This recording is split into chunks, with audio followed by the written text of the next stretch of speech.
بلوچستان میں فتنہ ہندوستان کی سفاکانہ کارروائی، پنجاب آنے والے 9 مسافر بس سے اتار کر قتل۔ حکام کے مطابق دہشت گردوں نے شناخت کے بعد اغوا کر کے مسافروں کو گولیاں ماری۔ واقعہ موسیٰ خیل کے درمیان چہرہ پرسر ڈھاکہ کے مقام پر پیش آیا۔ اطلاع ملتے ہی سیکیورٹی فورسز نے دہشت گردوں کا تعاقب کیا۔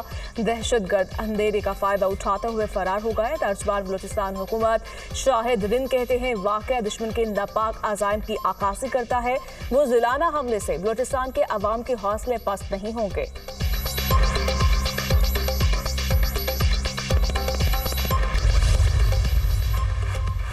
بلوچستان میں دہشت گرد حملے میں جاں بحق 2 بھائیوں کا تعلق دنیا پور سے تھا۔ عثمان اور جابر اپنے والد کے جنازے میں شرکت کے لیے فیملی کے ہمراہ پنجاب آ رہے تھے۔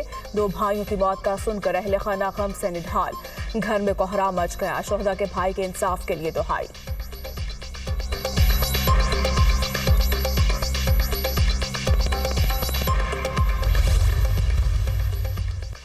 وزیراعظم شہباز شریف کی سر ڈھاکہ میں مسافروں کے قتل کی مذمت۔ اپنے بیان میں کہا دہشت گردوں سے پوری قوت سے نپٹیں گے، افراد کے خون کا بدلہ لیا جائے گا۔ شہریوں کا قتل فتنہ ہندوستان کی کھلی دہشت گردی ہے۔ عزم اور اتحاد سے دہشت گردی کے ناسور کو جڑ سے اکھاڑ کر دم لیں گے۔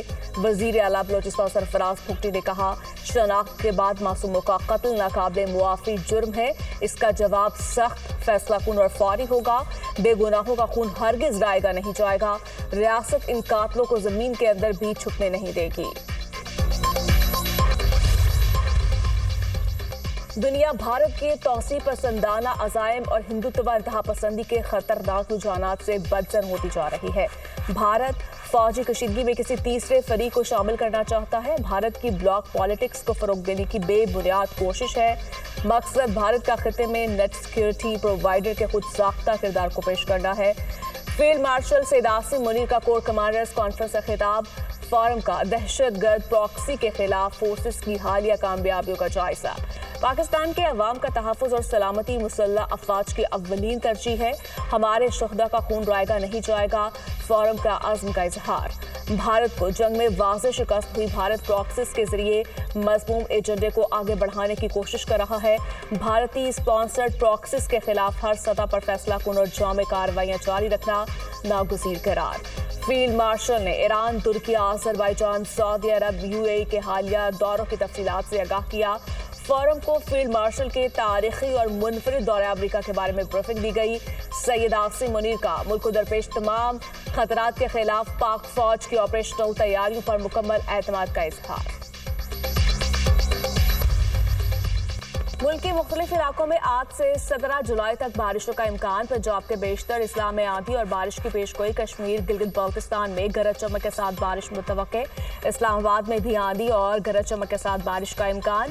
خیبر پختونخوا میں 13 سے 17 جولائی کے دوران بادل برسنے کی پیشگوئی۔ بانی کے سابق اہلیہ جمائمہ کو پاکستان کی بچوں میں گرفتاری کا خوف۔ حکومت نے کہا بچے والد سے ملنے پاکستان جائیں گے تو انہیں بھی گرفتار کر کے جیل میں ڈال دیا جائے گا۔ ایسا کسی جمہوریت یا ایک فعال ریاست میں نہیں ہوتا۔ یہ سیاست نہیں، ذاتی انتقام ہے۔ بچوں کو والد سے فون پر بات کرنے کی بھی اجازت نہیں۔ جمائمہ گولڈ سمتھ کا سوشل میڈیا پر پیغام۔ بانی پی ٹی آئی اپنے بچوں کو سیاست میں لانا چاہتے ہیں۔ بانی کے بچے ضرور پاکستان آئے، تحریک چلانا چاہتے ہیں تو چلائیں۔ بانی پی ٹی آئی کے بچے قانون کے دائرے میں رہ کر کام کرے تو اعتراض نہیں۔ بانی پی ٹی آئی کے بچوں کے آنے سے کوئی طوفان نہیں آئے گا۔ سینیٹر عرفان صدیقی کا رد عمل۔ اداکارہ حمیرہ عسکر کے ورثہ میت لے کر کراچی سے لاہور روانہ۔ حمیرہ اپنی مرضی سے کراچی رہ رہی تھی، کئی بار رابطے کی کوشش کی، حمیرہ سے رابطہ نہ ہو سکا۔ حمیرہ کی موت کیسے ہوئی، ابھی مکمل رپورٹ آنی ہے۔ واقعے کی انویسٹیگیشن جاری ہے۔ مالک مکان سے پوچھ گچھ نہیں کی گئی۔ بھائی نوید عسکر کی کراچی میں میڈیا سے گفتگو۔ اداکارہ حمیرہ عسکر کی موت کی وجہ کیا بنی، معاملہ حل نہ ہو سکا۔ تفتیشی ٹیم کو متفقہ کی میڈیکل رپورٹ کا انتظار۔ پولیس کا اداکارہ کے آخری وقت میں رابطے میں افراد سے تفتیش کا فیصلہ۔ اور نجی ایئر لائن کی غفلت، لاہور سے کراچی جانے والے مسافر کو جدہ پہنچا دیا۔ پاکستان ایئرپورٹ اتھارٹی کا نوٹس۔ لاہور